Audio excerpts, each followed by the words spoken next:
네, 광고 말씀 먼저 한 가지 드리겠습니다. 지금 목요일날 진행되고 있는 트랜스포메이션 스쿨이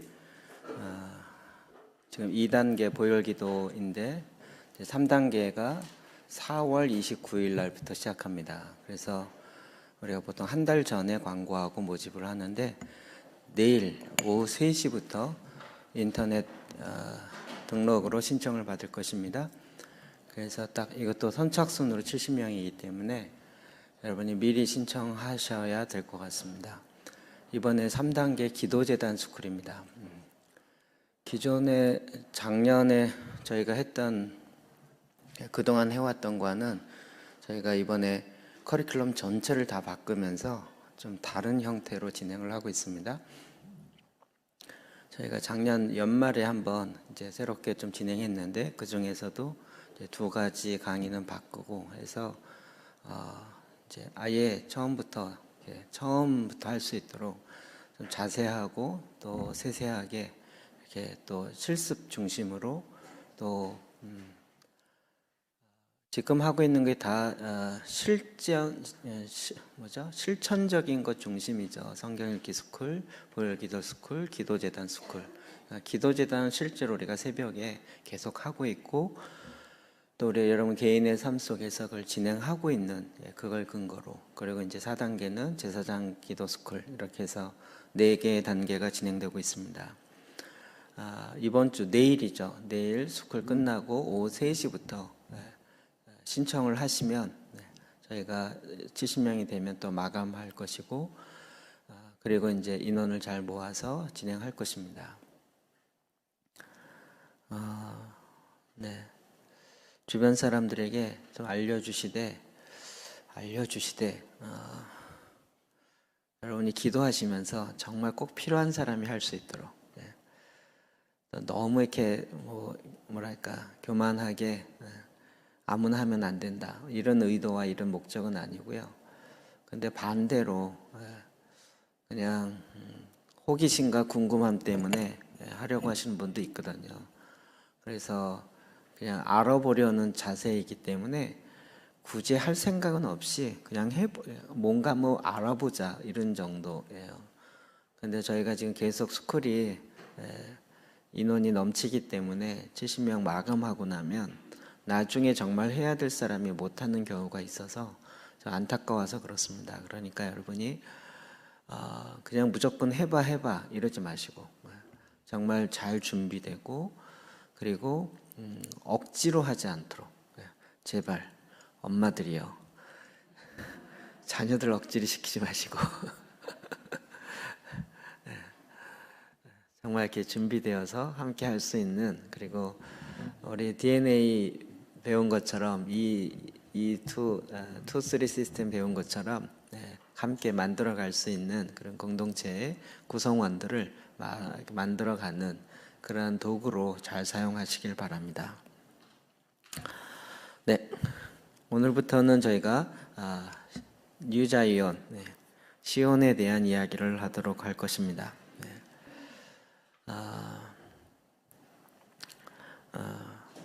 좀 이게 시리즈로 계속 강의하게 될 텐데요. 굉장히 중요한 것이기 때문에 할 수 있으면 천천히 나가려고 합니다. 잘 이해가 되도록. 그리고 잘 이해가 안 되면 이해 안 되는 그 부분이 뭔지를 또 찾아내서 왜 이해가 안 되는지를 또 설명해서 최대한 그렇게 가보려고 합니다. 정말 하나님께서 우리에게 지혜와 계시형을 주셔서 하나님의 마음에 있는 것을 깨달아 알 수 있는 시간이 되어지길 바랍니다. 자, 사무엘하 5장 4절에서 10절까지 말씀입니다. 같이 읽어보도록 하겠습니다. 제가 가운데 8절은 뺐습니다. 칸이 없어서 뺐어요. 그냥 없는 상태로 읽겠습니다. 시작. 다윗이 나이가 30세에 왕위에 올라 40년 동안 다스렸을 때 헤브론에서 7년 6개월 동안 유다를 다스렸고 예루살렘에서 33년 동안 온 이스라엘과 유다를 다스렸더라. 왕과 그의 부하들이 예루살렘으로 가서 그 땅 주민 여부수 사람을 치려하며 그 사람들이 다윗에게 이르되 내가 결코 이리로 들어오지 못하리라. 맹인과 다리 저는 자라도 너를 물러치리라 하니 그들 생각에는 다윗이 이리로 들어오지 못하리라 함이나 다윗이 시온 산성을 빼앗았으니 이는 다윗성이더라. 그날에 다윗이 이르기를 누구든지 여보수 사람을 치거든 물 깃는 대로 올라가서 다윗의 마음에 미워하는 다리 저는 사람과 맹인을 치라 하였으므로 속담이 되어 이르기를 맹인과 다리 저는 사람은 집에 들어오지 못하리라 하더라. 다윗이 그 산성에 살면서 다윗성이라 이름하고 다윗이 밀로에서부터 안으로 성을 둘러싸우니라. 만군의 하나님 여호와께서 함께 계시니 다윗이 점점 강성하여 가니라.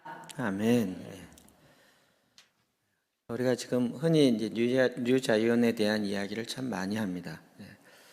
그래서 우리가 일반적으로 성경적 지식을 갖고 계신 분이 일반적 의미를 이해하는 그 정도를 많이 갖고 있고, 이 뉴자이언에 대한 아주 깊이 있는 성경적 의미와 중요성, 또 이것이 우리의 영적인 삶과의 관계, 그리고 전체적인 큰 설계도면, 이런 측면에서는 아주 소수의 사람들만이 이걸 깨닫고 또 이 하나님의 비전을 지금 가고 있습니다.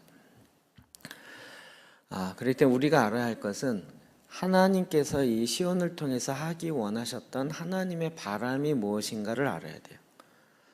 우리는 너무 이렇게 결론만 빨리 가져서 이게 중요하대 무조건 세워 이렇게 가면 사실 이 과정을 생략하고 너무 이제 결과로만 빨리 가려고 하는 경향이 있어요.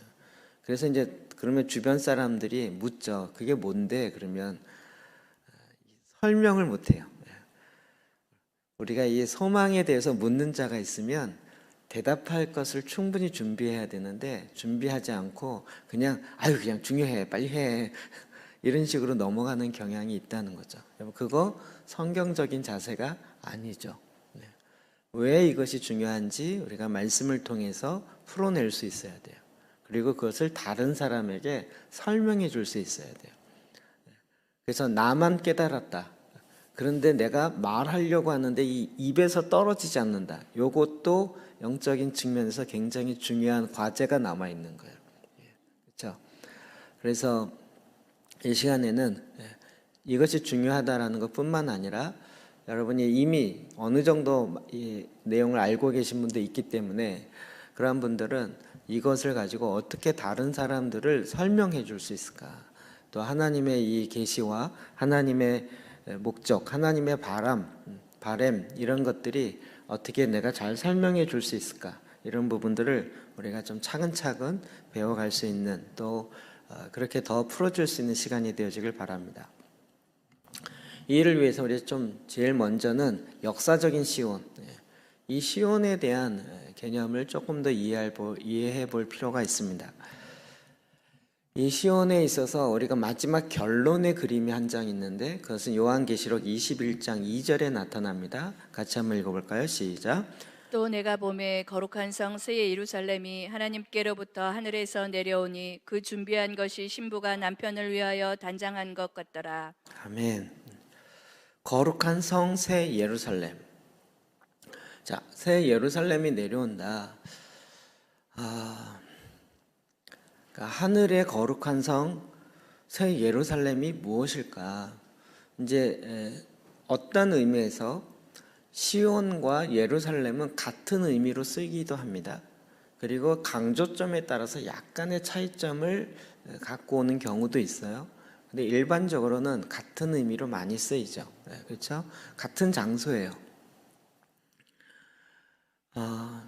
지금 예루살렘에 가보면 시온성, 시온산이 따로 있다고 얘기하던데요. 그리고 예루살렘과 조금 거리가 있어요. 근데 여러분 그거 자체도 우리가 현재 생각하고 있는 개념이지 사실은 그 성 전체를 다 예루살렘 시온이라고 보는 거죠. 그 안에 예루살렘 성을 쌓는 거고요. 근데 이것은 지금 이거는 뭐죠? 하늘에 있는 예루살렘이라는 거죠. 이게 뭘 이야기할까요? 하늘로부터 내려오는 도성은 어떤 도성일까요?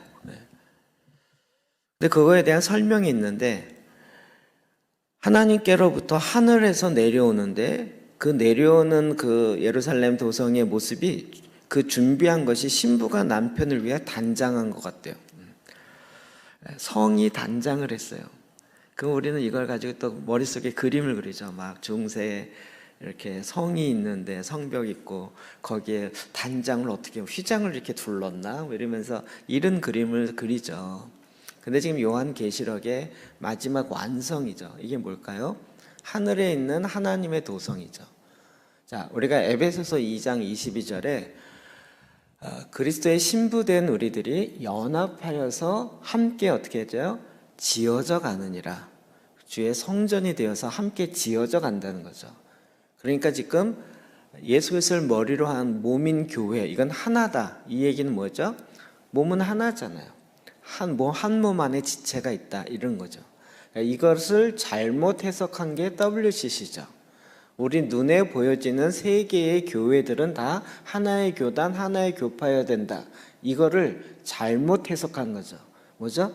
우주적 교회, 예수 그리스도를 머리로 한 몸인 교회는 하나인 거죠.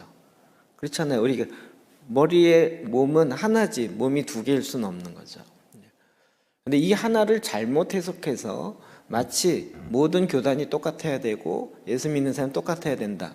이런 얘기는 잘못되어진 적용을 한 것이에요. 그러나 이 완성의 그림, 뭐죠? 예수 그리스도를 머리로 한 그의 몸인 교회가 하나로 함께 지어져 간다는 거예요. 연합해서 지어져 가요. 근데 그것이 지금 완성되었다는 거죠. 그 완성되어진 모습이 마치 신부가 남편을 위하여 단장한 것 같더라. 이제 신부 단장, 좀 느낌이 오세요? 네. 신부가 결혼을 위해서 단장한, 그 단장은 뭘로 해요? 꽃단장으로 해요? 네. 신부의 옷. 우리 어제 기도했던 부분인데, 그래서 신부가 거룩한 옷을 입었더라. 이걸 또 계시록에 가면 어떻게 해설이 달려 있죠? 그렇죠? 신부의 옳은 행실이라는 거예요. 그러니까 우리는 외형적으로 보여지는 꽃단, 이게 지금 다 우리가 왜 이런 말씀들을 충분히 이해가 안 되냐면 성경 말씀을 보면서 계속 내가 이 땅의 개념, 이 땅의 관점으로 자꾸 보고 그걸 이 땅의 생각으로 억지로 풀어내니까 이상한 모양이 나타나는 거예요. 지금 이 신부가 남편을 위해 단장한 것 같더라. 이거 뭐죠?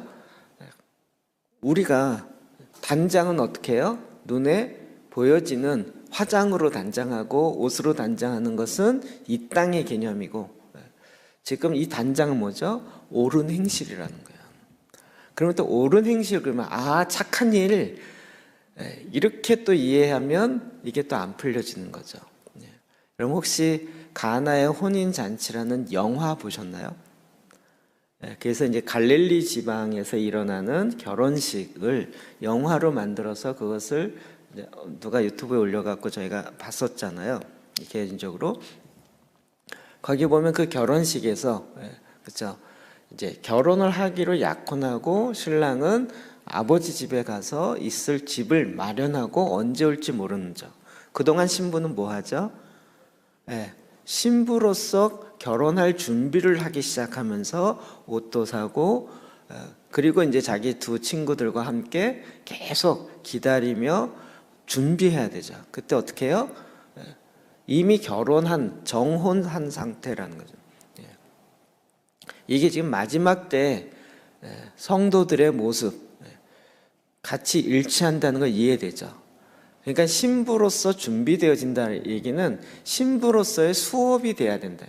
그러니까 행동이 신부로서, 그리스도의 신부로서 온전한 삶의 행동이 가야 되는, 이거 가장 쉽게 설명해 준 게 아가서인 거죠.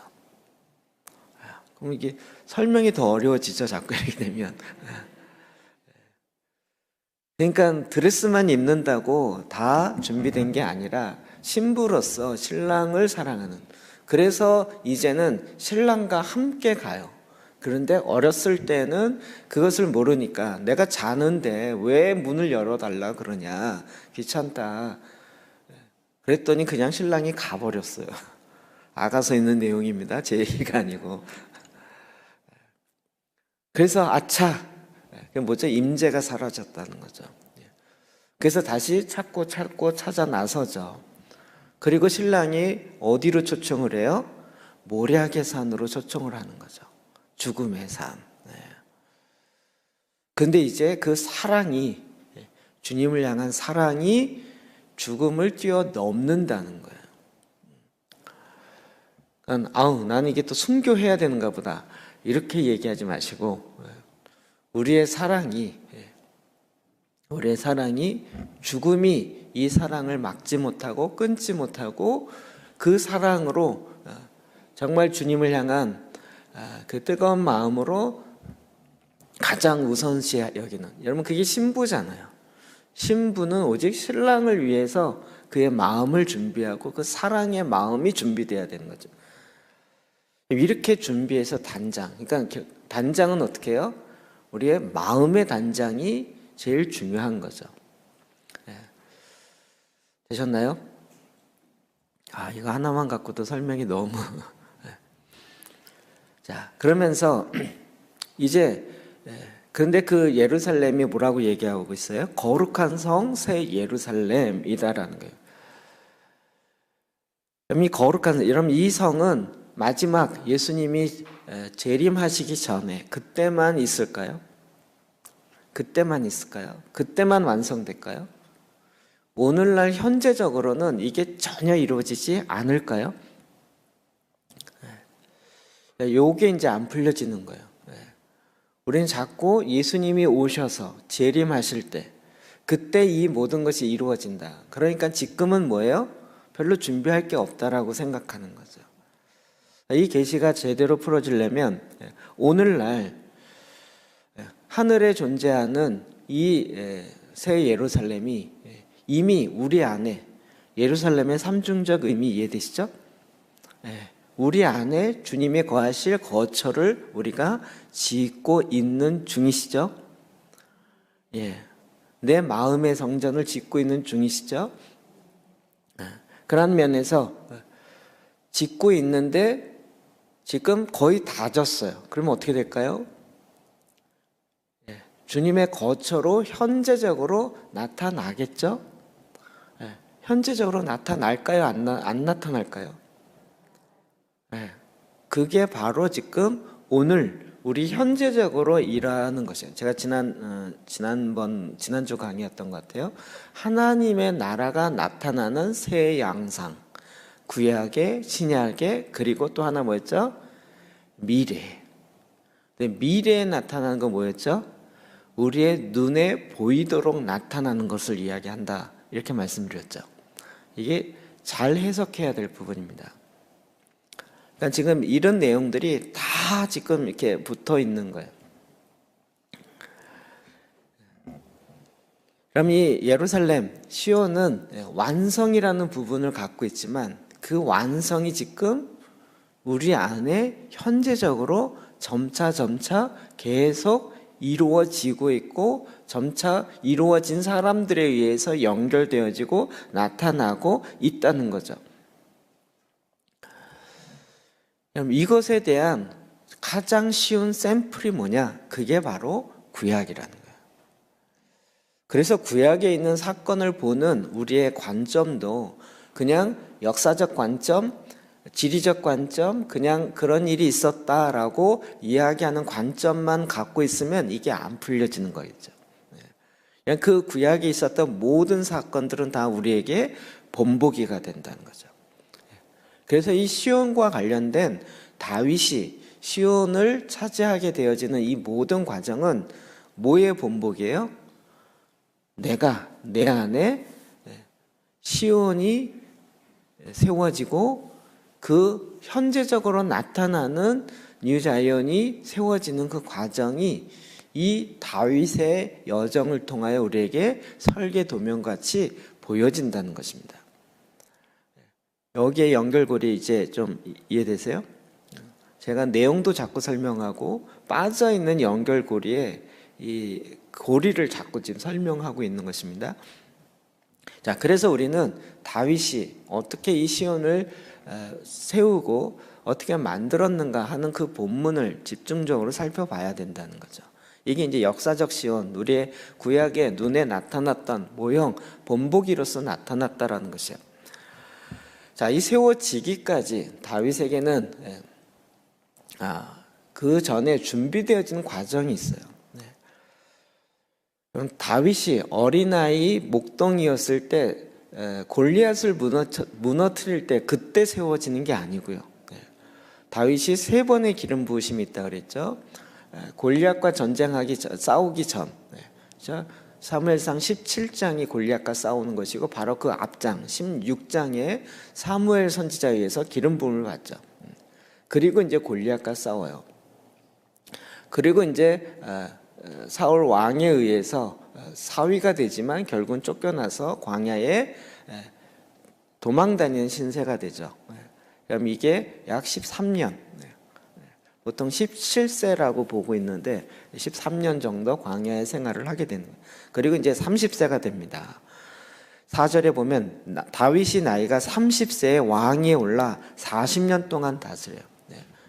30세에 왕이 되었고 그리고 40년 동안 다스려요. 여러분 이것도 참 의미가 30세 그러면 딱 성경과 관련되어진 사건들 툭툭툭 떠오르시나요? 그렇죠? 역시 제사장들은 다르시군요. 전쟁에 나갈 칼을 쓸 만한 자는 20세 이상. 그리고 또 여러분 또 숫자적으로 난 20세 이상이야 나갈 수 있어 이러면 안 된다는 거 아시죠?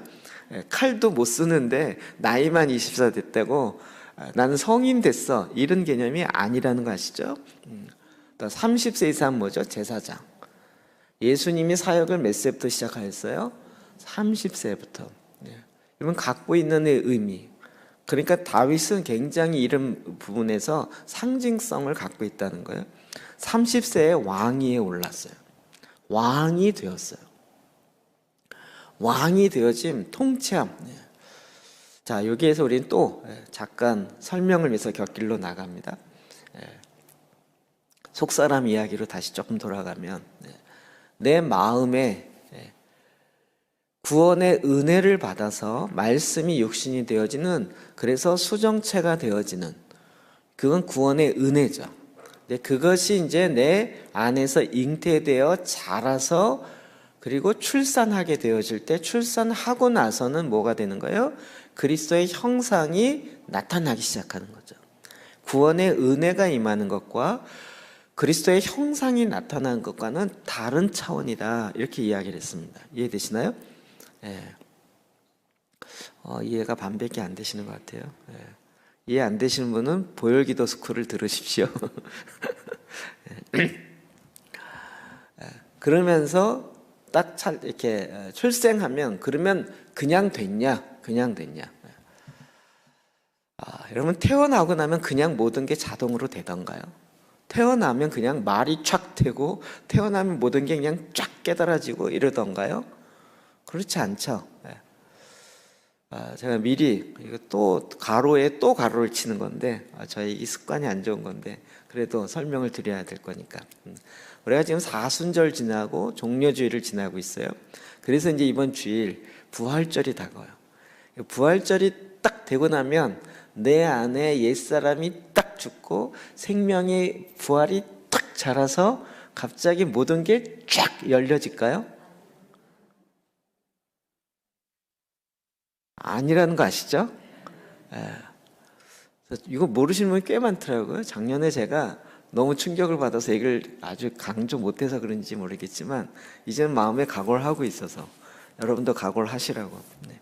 옛사람을 죽이는 것에 우리가 며칠을 지냈죠? 40일. 그리고 이제 홀리위크라고 하고 있는 이 일주일을 더 진행하고 있는 거죠. 옛사람을 죽이는데 40일이라면 새 사람, 새 본성을 지속적으로 자라고 지속적으로 성장하는 데는 적어도 며칠이 있을까요? 50일인 거죠. 그래서 오순절의 기간, 오마르라고 하는 50일의 기간이 있어진 거예요. 이해되시나요?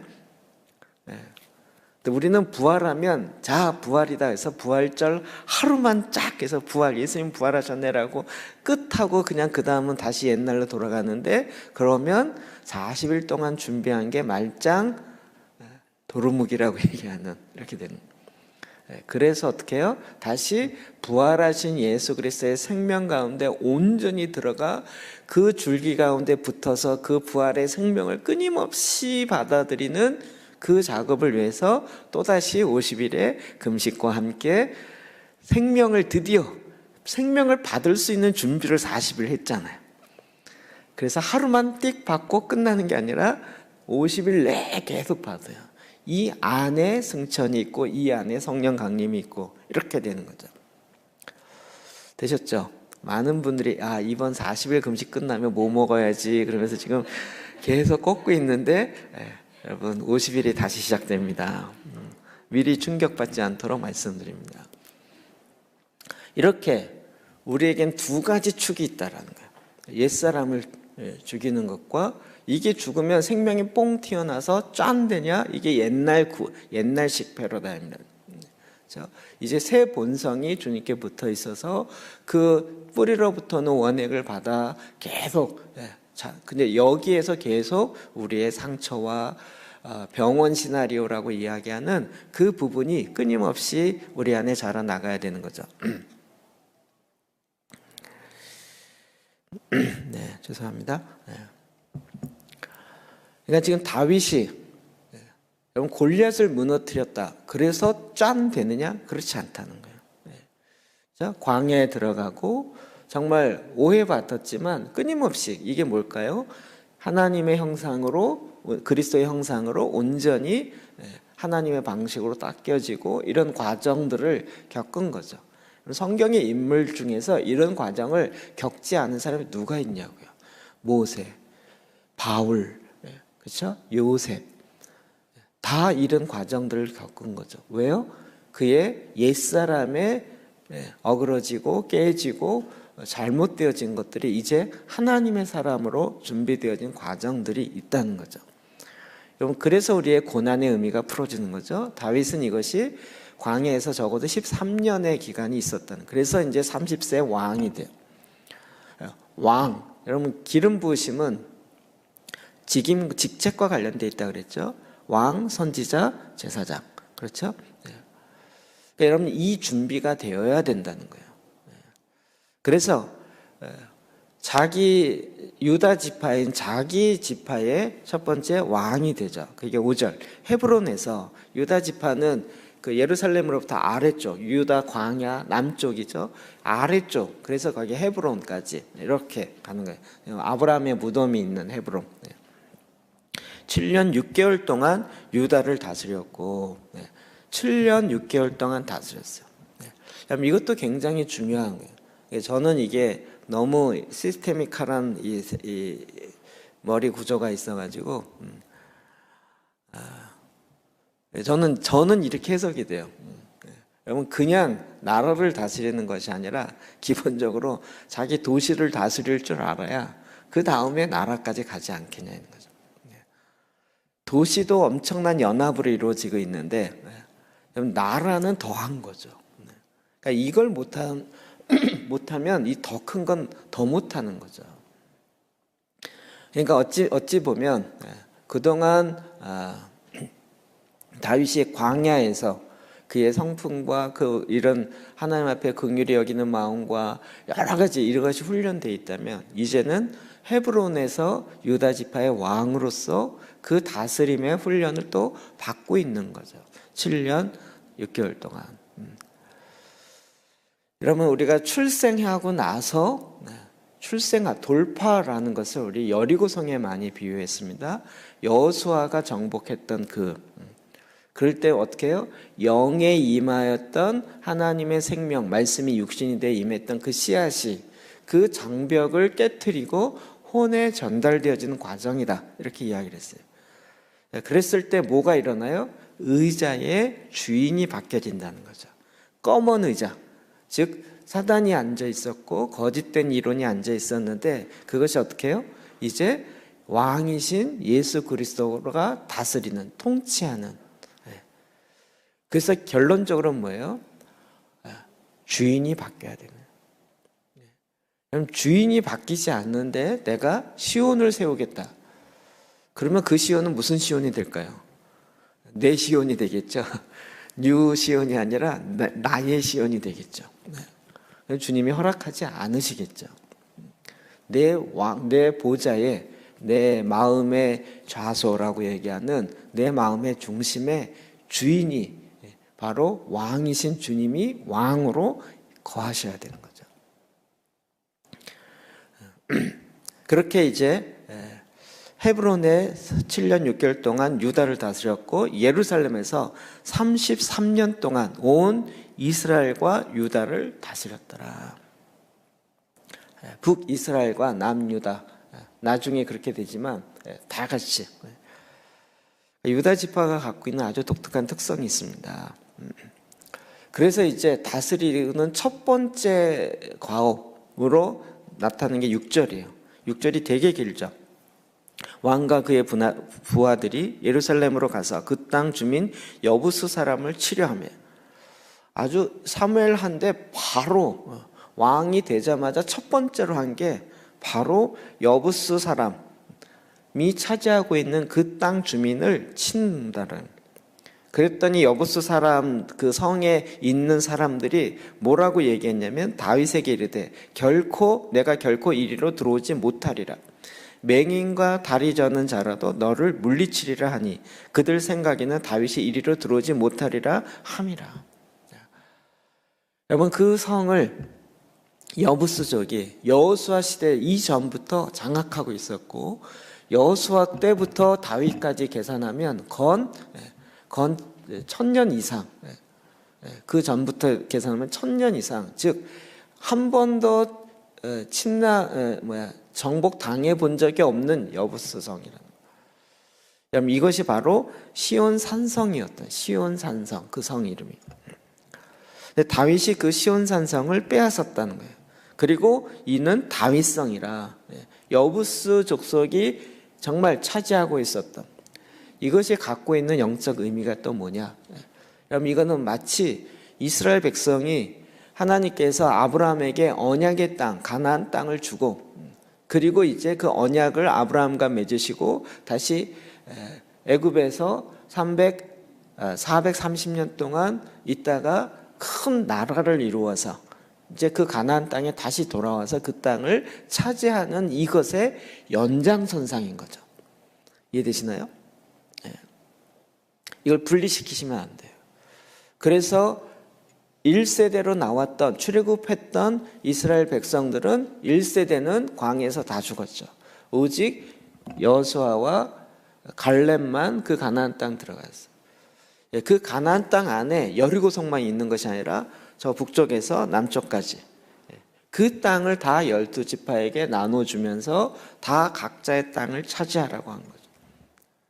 근데 그 중에 가장 난공불락의 성이 바로 이 여부스족이 차지하고 있었던 시온 산성이라는 거예요. 그들이 얼마나 자신 있었냐면 아무리 쳐들어와도 그들은 결코 전쟁에 져본 적이 없기 때문에 이게 굉장히 비아냥거리는 거죠. 아무리 네가 들어오려고 그래도 결코 들어오지 못하리라. 이게 지금 무슨 얘기예요? 이 땅을 차지하고 있는 이 세상의 신들, 이 세상의 임금들이 하나님의 아들들에게 하는 이야기인 거죠. 지금도. 그러면서 뭐라 그래요?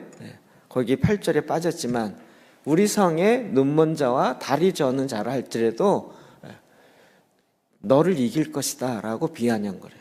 아니, 전쟁하려면 이 당시에 활을 쏘고 뭐 해야 되는데 눈먼 자가 활을 쏘면 어디다 쏘겠어요?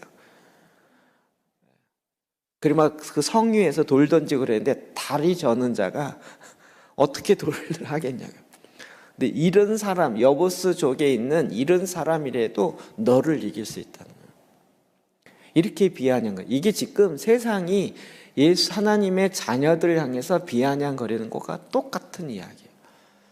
이 얘기는 또 반대로 뒤집으면 여리고 성을 정복할 때 일어나는 사건과 똑같은 이야기예요.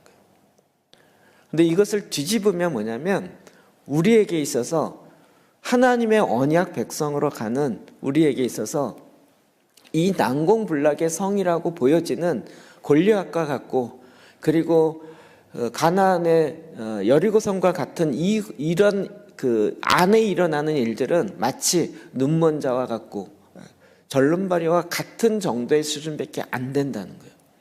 여리고성 기억나시나요? 여리고성 들어가기 전부터 사실은 이스라엘 백성이 우리는 메뚜기 같다 밖에서 떨었지만 여리고성 사람들은 뭐라 그랬어요? 안에서 떨었다 그랬죠. 그래서 서로 양쪽 다 떨고 있었다는 거죠. 정말 눈먼 자 같아요. 왜요? 여기 이스라엘의 하나님은 전쟁의 하나님이시고 눈을 뜨고 계시고 정확하게 영적으로 어떻게 싸워야 되는지를 다 아는, 그러니까 믿음은 누가 더 좋은 것 같아요? 제가 보기엔 이스라엘 백성보다 여리고성 사람들이 믿음이 더 좋은 것 같아요. 하나님이 어떤 분인지를 더 알고 있고 더 잘 믿고 있어요. 그런 하나님을 섬기는 이스라엘 백성이 온다 이래갖고 간담이 높고 그리고 막 무릎이 닿도록 벌벌 떨고 있는데 이스라엘 백성은 눈이 어두워져 있어서 그 하나님을 본 것이 아니라 이 여리고성의 기골이 장대한 골리앗과 같은 사람을 본 거죠. 이제 이 싸움이라는 거예요. 그럼 이것은 우리에게 너무나도 굉장히 중요한 의미를 갖고 있어요. 그럼 이것이 현재 우리의 모습, 우리의 상황 같다는 거예요. 그러니까 우리가 지금 내 마음에 주님이 거하실 거처를 짓고 이 성전을 지어가는 지금 함께 지어져 가고 있는 이 부분에 있어서도 우리가 주님의 말씀을 듣고 그 전략대로 순종하여 나아갈 때 그거는 너무나도 귀한 하나님께서 우리에게 부여하시는 놀라운 전략이 되는 거죠. 이게 설계 도면이 되는 거예요. 여러분 이것을 다윗은요 1초에 이 본문으로 보면 망설임 없이 그냥 정복이에요. 왕이 되자마자 바로. 여러분 제가 몇 번 말씀드렸지만 사무엘 왕은 이런 접근 자체가 없어요. 아예 생각조차가 없었어요.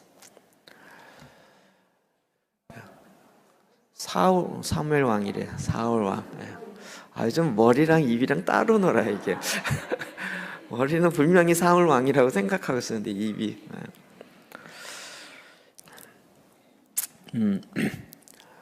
여러분 다윗의 그 행보에 있어서 왕으로 그가 하나님 앞에 놀라운 가는 곳마다 전쟁에 승리하고 정말 가장 존경받는 왕이 될 수 있었던 비결은 성경 말씀 보면 딱 두 가지예요.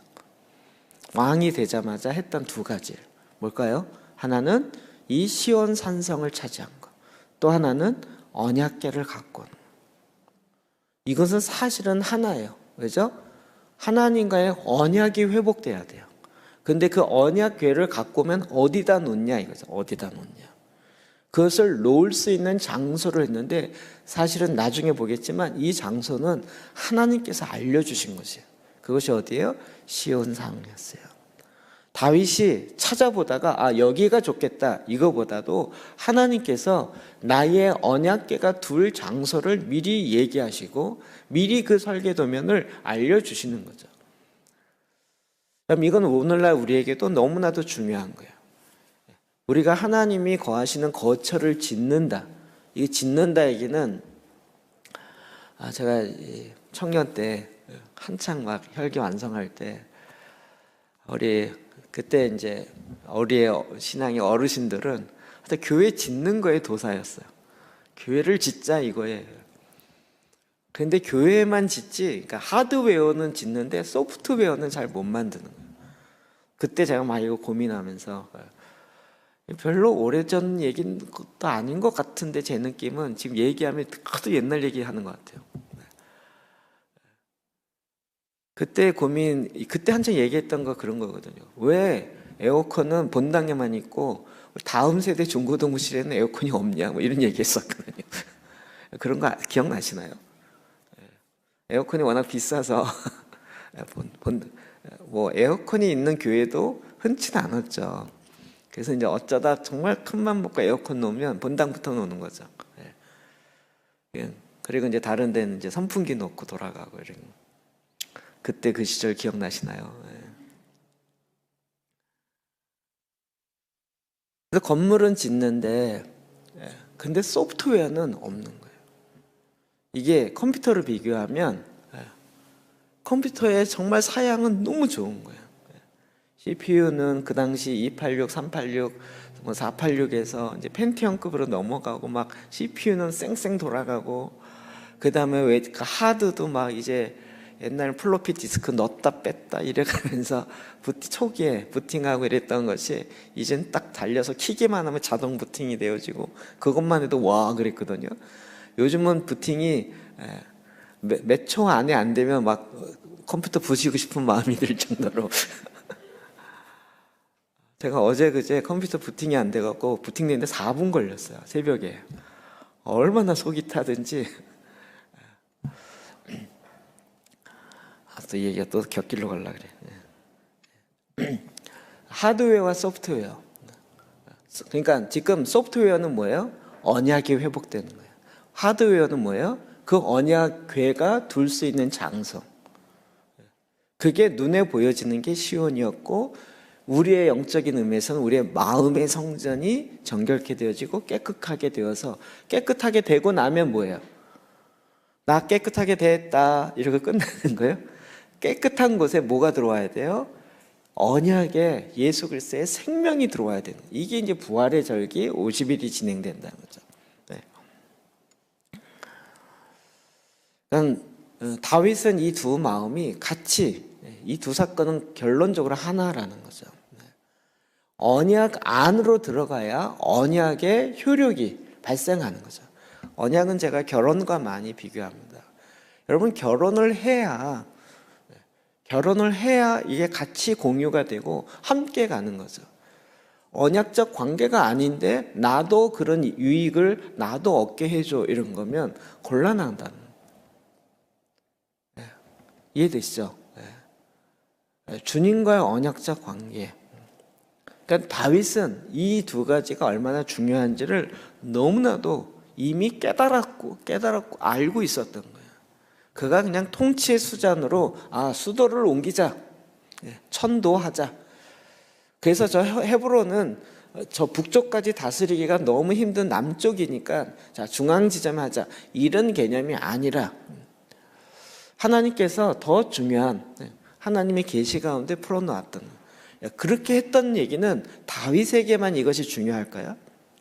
오늘날 우리에게도 이렇게 언약이 회복되어지고 주님의 통치가 실제화되어질 수 있는 그 공간으로서의 공간적 개념, 하드웨어 개념으로서의 우리의 마음의 성전 그리고 이것이 눈에 보이도록 나타난다 그랬죠. 나타나는 것으로서의 시온이 우리에게 너무나도 중요하다라는 것입니다. 그러니까 하나님도 이것을 다윗에게 알려주셨고 다윗도 그것을 깨달아서 왕이 되자마자 첫 번째 난공불락이에요. 그 성. 여러분 우리가 왕 된다면 어떻게 가겠어요? 그거 1000년 동안 한 번도 점령된 적이 없는데 괜히 거기 대들었다가 지면 왕의 체면이 뭐가 되는 거야? 그러니까 야 일단 거기 좀 놔두고 쉬운 것부터 하자. 그래서 평야부터 이렇게 정복하기 시작하고 이랬다면 우리 대부분 이렇게 인간적인 접근을 하지 않겠냐고요. 그런데 처음에 바로 이 시온 산성을 빼앗아서 그곳에 하나님의 거처가 만드는 이 작업은 놀라운 계시라는 거예요. 이것이 역사적 사건으로 끝나지 않고 이제는 우리의 삶의 현장에 실제화된다는 거죠.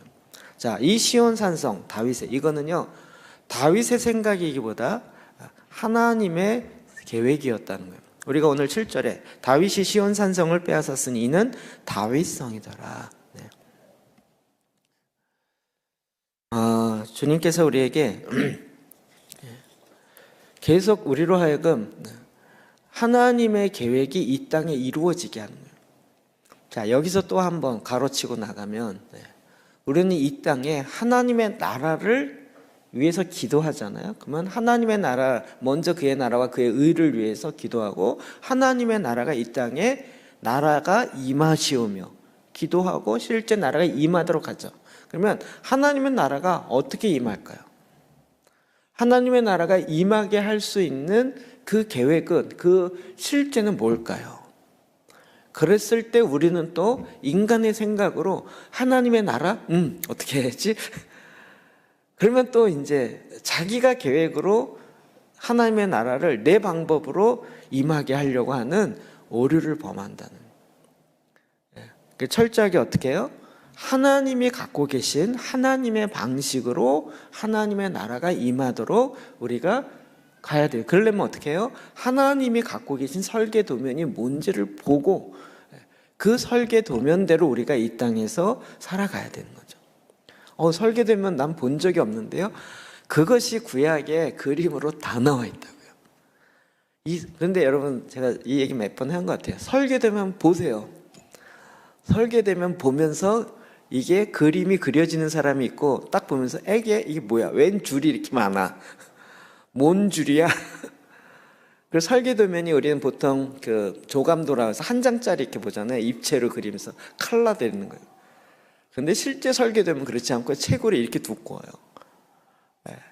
막 층마다, 그 다음에 창문마다 다 각각 다 전기줄은 어떻게 깔고 소방의 줄은 어떻게 깔고, 심지어는 여러분 여기 콘덴서 여기 벽에 난 거 있죠? 저건 어디에 내고 저걸 낼 때는 어떻게 해야 되고 이런 것까지 다. 그 다음에 그걸 내기 위해서 안에 철근은 어떻게 깔아야 되고, 이 철근이 여기서부터 여기까지가 13m인데 이 13m의 이것을 견딜 수 있는 하중이 되려면 철근은 적어도 몇 센치 간격으로 철근을 해야 되고, 이런 게 다 계산이 돼서 설계도면이 짜지는 거예요. 그러니까 설계도면이 하루아침에 딱 나오는 게 아니더라고요. 그 많은 책 정도 되는 분량을 꼼꼼하게 다 계산하고 그걸 만드는 작업이에요. 그러니까 우리는 그 설계도면을 볼 줄 아는 시야가 필요한 거죠. 우리가 지금 구약을 읽으면서도 왜 이게 은혜가 안 되냐면 설계도면을 볼 줄 아는 이 눈이 안 열린 거죠. 그러니까 그냥 구약은 구약이고, 오늘날 우리에게서는 구약은 그냥 필요 없어. 이제 신약의 시대야, 은혜의 시대야 이래가지고 설계도면을 버리고 은혜의 시대에 우리가 은혜로 집을 짓자 이렇게 자꾸 가게 되면서 엉뚱한 집을 짓게 되는 거예요. 이해되시죠? 이게 모든 것의 첫 시작이에요. 시작에 그렇게 하기로 한 거죠. 제가 저희 교회 지으면서 있었던 얘기를 많이 하죠. 처음에 저보고 목사님은 2층에 방을 몇 개 내시려고 하는지 A4 용지 한 장 주면서 연필이랑 하나 주면서 이렇게 해서 대충 그려오라는 거예요. 그래서 그걸 제가 그려 했더니 하여튼 뭘 하긴 원하는지 그리라는 거예요. 그래서 이게 뭐야, 유초등부도 필요하고 중고등부 필요하니까 이렇게 있어야 되고 화장실도 있어야 될 것 같고, 그때는 여기 사택 넣으려고 했었기 때문에 이 끝자락에는 사택이 있어야 될 것 같고, 또 사택이 반대쪽으로 들어와야 될 것 같아요. 그쪽에 좀 문도 있어야 될 것 같고, 이러면서 이렇게 해서 한 종이에다가 자로 된 것도 아니고요, 이렇게 삐뚤빼뚤한 선 그려서 해서 딱 줬더니 그것도 설계 사무실 그 안에서 그랬더니 그 시공하려고 하시면 딱 보더니 이거면 됐어요. 자, 다 줬어요. 이러는 거예요.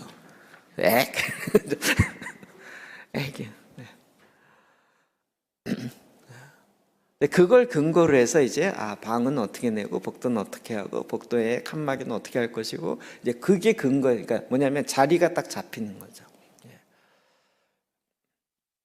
마치 이게 제일 처음에 이루어져요. 그러니까 제일 처음에 어떻게 진행됐는가, 이게 너무나도 중요한 거죠. 그러니까 하나님께서 다윗을 통하여 세우시기 원하셨던 그 나라는 언제 그 얘기가 됐을까요? 아브라함 때 이미 언약 가운데 들어갔고, 그것이 나라로서 딱 언약적 관계에 들어간 게 뭐예요? 모세에 의해서 출애굽돼서 그 시내산 앞에서 언약 맺는 그때 첫 장면인 거죠. 그리고 우리가 너무나도 많이 봤던 출애굽기 19장 6절, 너희가 다 읽어봅시다. 시작. 너희가 내게 대하여 제사장 나라가 되며 거룩한 백성이 되리라. 너는 이 말을 이스라엘 자손에게 전할지니라. 아멘. 너희는 내게 대하여 하나님에 대해서 제사장 나라가 돼요. 제사장이 높다 낮다 이런 세상적 개념이 아니라 제사장적 기능부터 생각하라고요. 그렇죠? 하나님과 다른 열방의 가운데 있어서 장남 말이 이렇게 컷 나오지? 장남이 되어서 부모가 모든 자녀에게 할 말을 누구에게 얘기해요? 장남에게 얘기해서 야 애들한테 다 전해 이렇게 되는 거잖아요. 이해되시죠? 이거 얘기할 때 제가 꼭 강성희 목사님 얘기하죠. 한 명한테만 얘기해야지 다 모아놓고 얘들아 다 들어 이러지 않는다는. 이해되시나요? 그랬는데 이 장남이 받아놓고 이건 나만 알 거야 이렇게 되면 이건 곤란한 거죠. 이건 장남이 부담이 큰 거예요 사실은. 그때 뭘 얘기했어요? 제사장 나라. 그러니까 하나님은 이스라엘 백성을 처음 택하고 아브라함의 씨앗을 통해서 만들겠다라고 하는 순간부터 제사장 나라에 대한 설계도면이 갖고 계셨던 거죠. 그래서 그 나라가 되기 위해서는 어떻게 해요? 하나님과 소통할 수 있는 소통의 장소가 되죠. 그래서 이스라엘 백성이 시내산 앞에서 십계명과 언약을 맺으면서 그 다음에 바로 얘기하는 게 뭐예요? 성막을 지으라고 얘기하는 거예요. 이게 왜 앞에 나오는지 이해되시겠죠? 제사장적 나라는 제사장적 역할을 할 수 있는, 즉 하나님과 소통할 수, 만나고 하나님 말씀을 들을 줄 아는 그게 있어야 되잖아요. 다른 나라는 그게 없어요. 그게 제사장 나라. 그럼 이것이 이제 시스템적으로 국가적 언약이 맺어지면서 되어진 첫 번째 그림이에요. 근데 이것의 완성을 이루었나요? 그 가나안 땅에 들어가 정복하여 완성을 차지해라라고 했는데 놔둔 거죠. 그리고 그 완성이 언제 이루어져요? 다윗 때에 이루어진다는 거예요. 그러니까 이 모세와 맺은 언약이 지금 다윗 때까지도 아직 완성이 안 된 거고 쭉 온다라는 거예요. 지금도 이건 마찬가지입니다. 그러니까 우리는 지금 뭘 봐야 돼요? 하나님의 설계도면, 하나님의 계획을 봐야 돼요. 이것이 성경에 나오는 모든 패턴이에요. 제가 이걸 딱 깨닫고 나서 확 설계도 바꿨고 저의 신앙 스타일도 다 바꾼 가장 큰 계기가 이게 깨달아진 거예요. 그러면 나를 향한 나의 비전, 그거를 내가 찾겠다는 게 제일 미련한 거예요. 제일 나의 나의 소명이 무엇인지를 제일 잘 알 수 있는 방법은 나를 만드신 그분께 듣는 거예요. 이해되시죠? 내가 뭘 해야 될까요? 우리 청년들이 내가 뭘 하고 살아야 될까요? 이거 고민하잖아요. 백날 고민해봤자 답이 안 나와요. 안 나올 수밖에 없죠. 그 답은 누가 갖고 계세요? 하나님이 갖고 계세요. 근데 아니 왜 내 인생인데 왜 당신이 결정하시나요? 이렇게 대드는 건 모더니즘 영향 때문에 그런 거예요. 포스트 모던 영향 때문에 그런 거죠. 과거에는 너무 하나님 뜻이 아닌데도 이게 하나님 뜻이야 확 정해버려갖고 중세에는 이렇게 오히려 더 암흑기로 갔지만, 그러니까 우리의 모든 것은 하나님, 그러니까 마지막 때에 대한 하나님이 어떻게 심판하고 어떻게 할 것인가에 대한 것도 정확하게 성경에 다 나와 있다. 문제는 우리가 몰라서 문제지. 말씀을 그렇게 신뢰하지 않기 때문에 문제죠. 지금 종려주일에 계속 말씀을 보니까 여러분 어떠세요? 너무 정확하게 많이 나와 있지 않아요?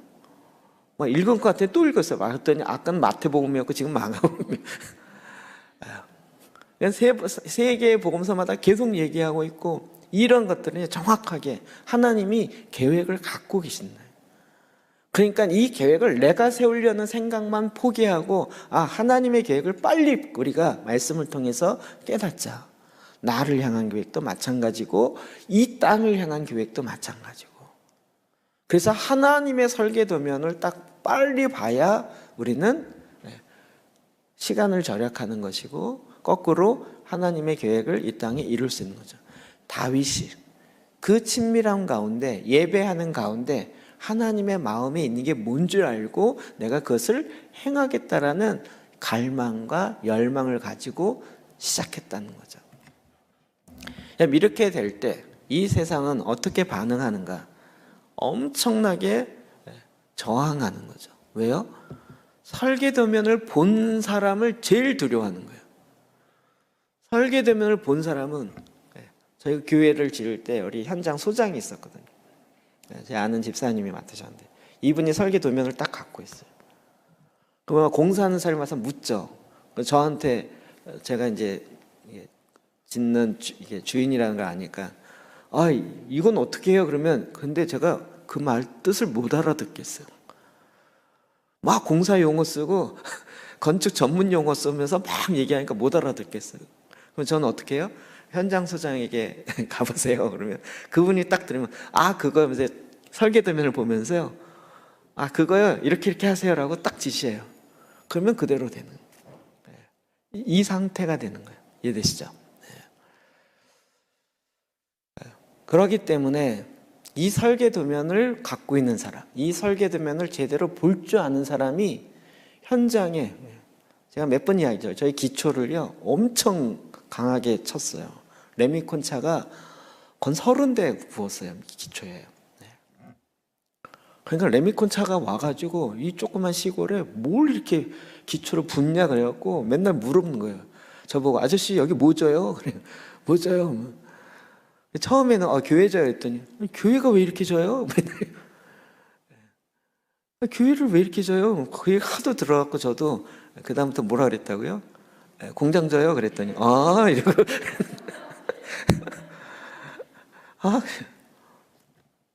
공사하는 사람 다 처음에 일하러 온 거죠. 뭐 교회 지러 온 게 아니라 일하러 온 거죠.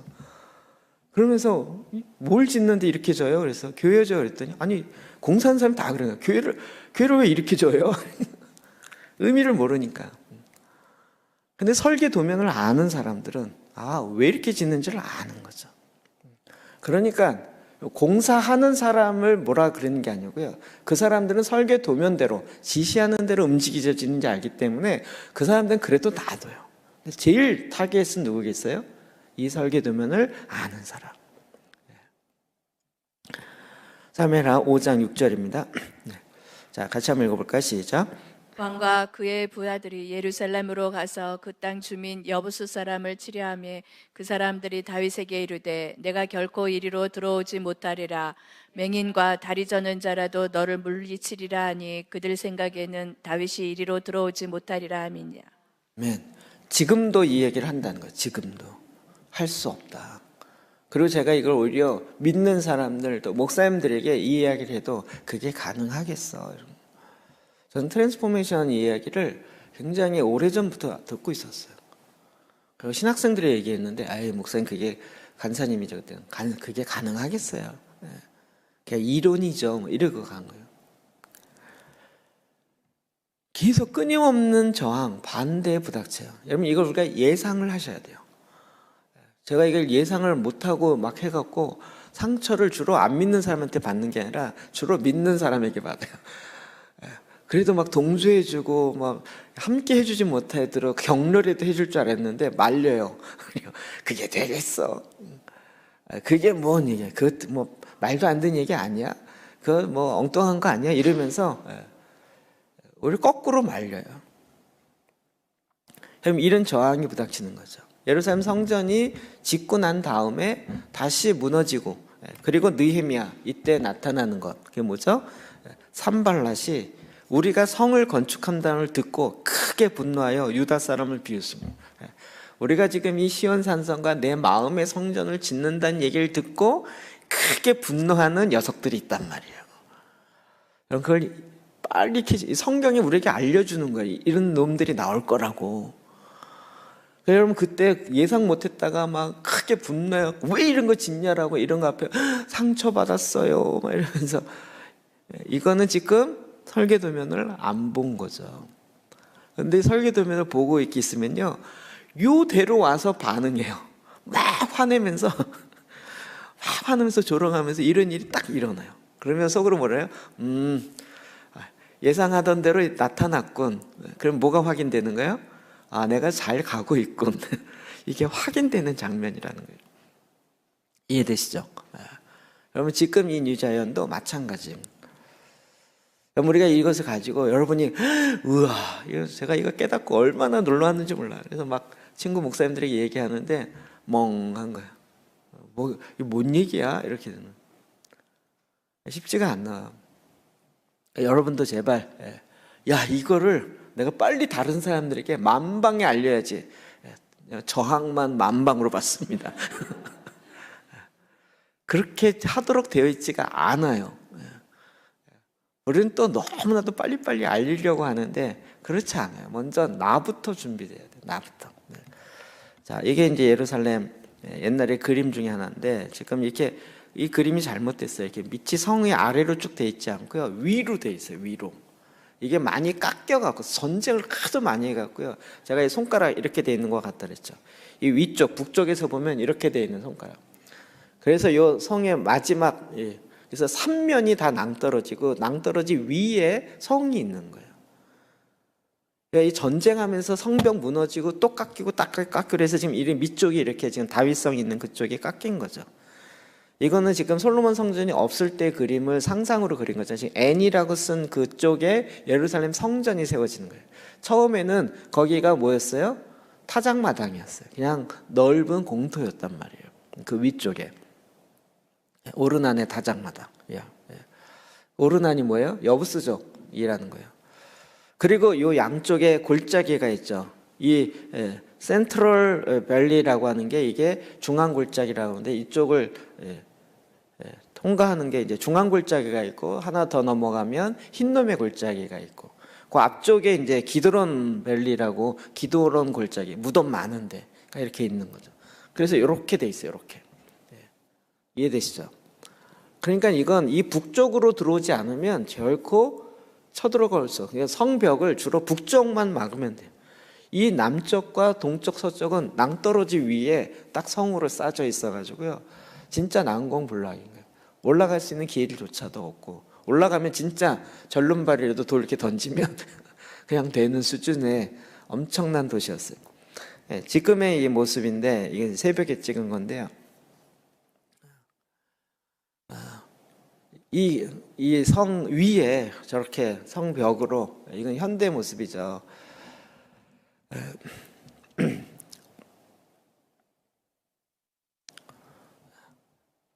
자, 이렇게 시온 산성은 결국은 하나님께서 디자인하신 하나님의 본부와 같은 헤드쿼터라는 거예요. 우리 9절 다시 한번 읽어볼까요? 시작. 다윗이 그 산성에 살면서 다윗성이라 이름하고 다윗이 밀로에서부터 안으로 성을 둘러싸우니라. 다윗이 다시 그 성을 둘러싼 거예요. 그래서 거기를 다윗성 그리고 시온 산성으로 불러지는 거죠. 여러분, 그래서 이 성전을 짓는 거, 성벽을 쌓는 거, 우리 영적 종교개혁이나 부흥을 원하시는 분이라면 부흥만 기도할 것이 아니라 성벽을 수축해야 돼요. 우리도 마찬가지예요. 그렇죠? 우리가 지금 신앙에 성장하는데 왜 속사람 얘기하고 속사람 성장하고 속사람이 자라나가게 하기 위해서 기도재단이 스쿨을 왜 해요? 기도재단은 언약 가운데 들어가는 것이고 그 언약이 내 안에서 풀어지게 하는 것이잖아요. 그러니까 기도재단은 지금 이 4개의 단계는 다 소프트웨어적인 거예요. 그런데 그것과 함께 뭐예요? 하드웨어적인 게 있어야 돼요. 이게 이제 같이 맞물린 건데 그런 면에서 하나님의 도성을 위한 디자인 바로 헤드쿼터 이제 본부와 같다라는 거죠. 근데 놀라운 건 여러분 이것을 원래 우리가 처음부터 했어야 되는 건데 우리가 처음부터 하나님의 말씀을 듣지 않고 처음부터 따로 나가기 시작하면서 그 중요한 곳에 결국은 사단이 견고한 진을 형성하고 있다는 거예요. 거기서 막 웰컴하지 않고 오히려 우리를 향해서 너희들은 들어올 수 없다라고 막고 있는 거예요. 그게 이제 속사람으로 얘기하면 고린도후서 10장 4절이죠. 시작. 우리의 싸우는 병기는 육체에 속한 것이 아니요 오직 하나님 앞에서 견고한 진을 파하는 강력이라. 육체에 속한 것이 아닌 거예요. 제발 우리 말씀 요거 하나만이라도 우리의 싸움은 육체에 해당되는 것이 아니에요. 우리는 혈과 육을 상대하여 싸우는 것이 아니에요.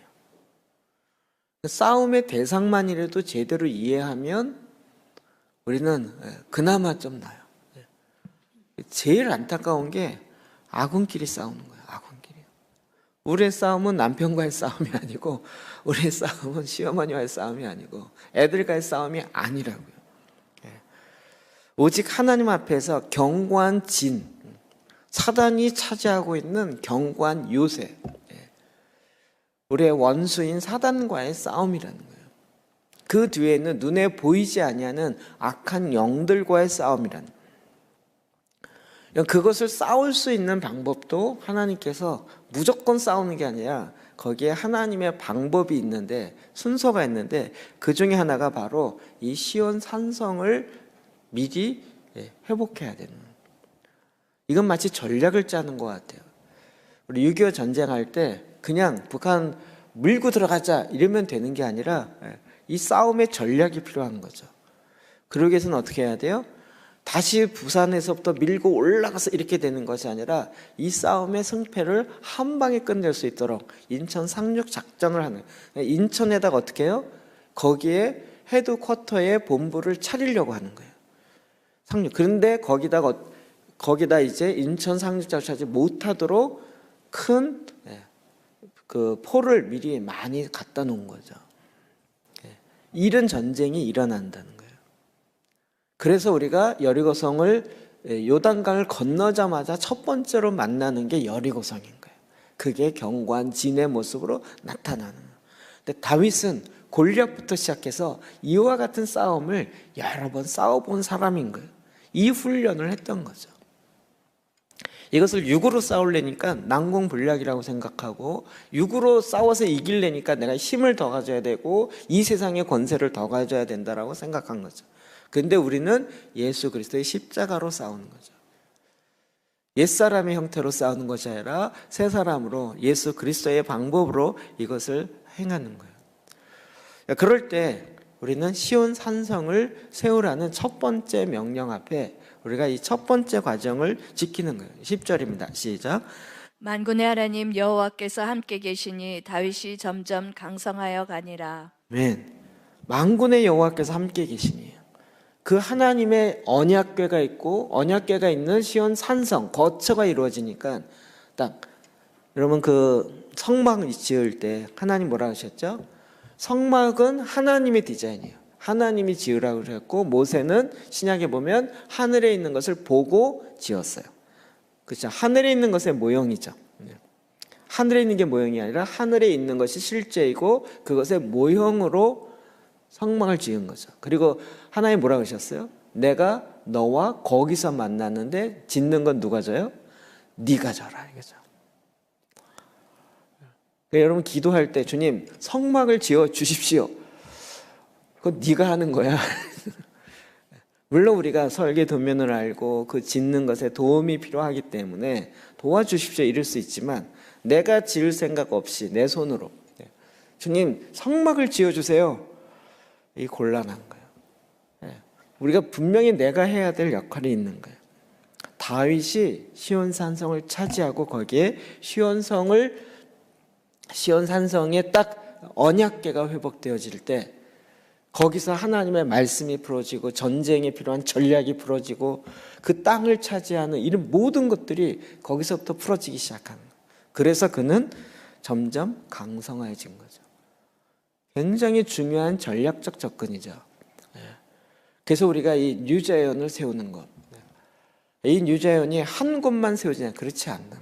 나중에 이게 한 9번 이상 강의를 해야 될 내용인데, 계속 이 전체적인 그림, 그러니까 설계도면을 한 번에 다 보려고 하면 안 되는, 조감도는 한 번에 한눈에 딱 보여질지 모르지만 그 안에 들어가면 이제 세세하게 어떻게 해야 되고 작업들 다 해야 되는 거죠. 그러나 첫 번째로 중요한 건 하나님께서 뉴자연을 세우라고 지시하고 첫 번째로 말씀해 주시는 거예요. 그래서 우리도 마찬가지예요. 내 마음에 주님이 거할 수 있는 거처를 만들어 가야 돼요. 그리고 이것이 눈에 보여지는 뉴자연으로 미래의 하나님의 나라가 나타나는 양상으로 우리가 그 작업을 이제 시작하는 첫 번째 작업을 해야 한다는 거예요. 오늘 이게 이제 역사적 사건을 가지고 이렇게 제가 설명드리는 첫 번째입니다. 여러분, 우리가 이제 조금 더 정말 그 잊어버렸던 연결고리, 구약과 신약과 오늘을 연결하는 연결고리를 잘 찾아내시고, 그리고 그걸 가지고 오늘 우리가 어떻게 해야 할지를 하나씩 설계 도면을 보고 그것이 실제화될 수 있도록 여러분 마음속에 간직하고 또 이 실제를 세워 가시는, 정말 주님의 설계 도면대로 만들어 가시는 이 믿음의 역사 있기를 주의 이름으로 축복합니다. 기도하십시다.